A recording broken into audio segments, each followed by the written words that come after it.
नुकतीच पहिली भेट आहे. याच्या अगोदर मी शाळेमध्ये आलो होतो 2014-15ला. 14-15च्या तुलनेमध्ये खूप असा बदल या शाळेमध्ये झालेला आहे. त्यावेळेस अक्षरशः या शाळेमध्ये 8वीचा तर वर्ग नव्हताच, परंतु 5वी 6वी 7वीची मोजकी बोटावर मोज इतकी मुलं होती. सगळ्या मुख्याध्यापकांना, इथल्या मुख्याध्यापक सर्व शिक्षकांना अगदी धन्यवाद देऊ इच्छितो की आता सध्या 113 पट झालेले आहे. एक अभिनंदनीय बाब आहे. पवळे सरांसारखा माणूस निश्चित प्रकारे गावालीने 14वी तळगावातून बी खूप मोठी परिवेशामध्ये इंटरनेटच्या माध्यमातून इंग्रजीचे शिक्षण देऊन या ठिकाणी आपलं समृद्ध करायचे, त्या दृष्टीने गावालीने खूप चांगलं पाऊल उचललेलं आहे.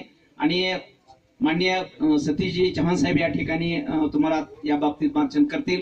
मी सुरुवात केली आहे. मी निश्चित या ठिकाणी एवढं अभिवादन देऊ शकतो की वारंवार या शाळेला माझ्या भेटी राहतील. या शाळेमध्ये विद्यार्थ्यांची गुणवत्ता कशी वाढेल आणि याच्या वर्षीपेक्षा पुढल्या वर्षी ज्यादा पट कसा वाढेल याकडे विशेष लक्ष देऊ. माझ्या पंचायत समितीच्या माध्यमातून मला काही जे या शाळेला देता येईल ते देण्याचा मी प्रयत्न करेन. शिक्षकांचा